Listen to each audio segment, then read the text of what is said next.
You know, as we begin to think about goals and dreams, given my circumstances, born in an abandoned building on a floor, being adopted, being labeled educable mentally retarded, failing twice in school, no college training, never worked for a major corporation, to believe that I had something of value. Have you ever thought about something you wanted to do and you talk yourself out of it? It's very important to realize that I found that most people fail in life not because they aim too high and miss. Most people fail in life because they did just like I did for so many years. They aimed too low and hit. They didn't believe in themselves. So I want you right now to revisit and look at your goals and dreams, and let's raise the bar. And I want you to say with me, it's possible. It's possible. It's possible. I can do this. I can make this happen. No matter how bad it is or how bad it gets, I'm going to make it. It's possible. Yes, your dream is possible. Say that to yourself every day.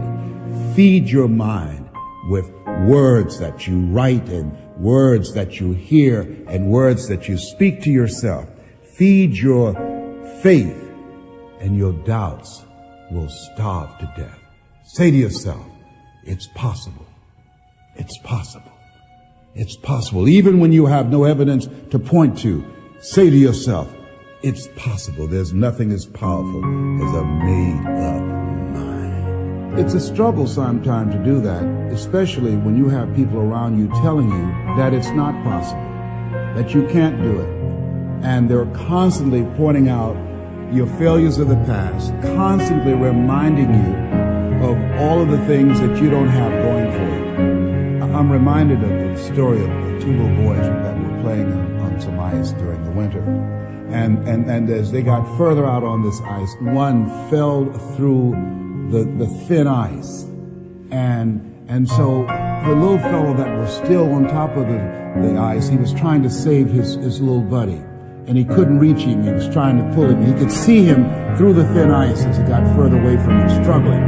And he couldn't reach him, and he was trying to break the ice, and he couldn't do it. He looked around, and he saw a tree in the distance, and he ran, and then he got up on the tree, and he pulled and broke down an enormous-sized branch, and came back and savagely began to beat that ice, and broke it, and miraculously, he saved his friend.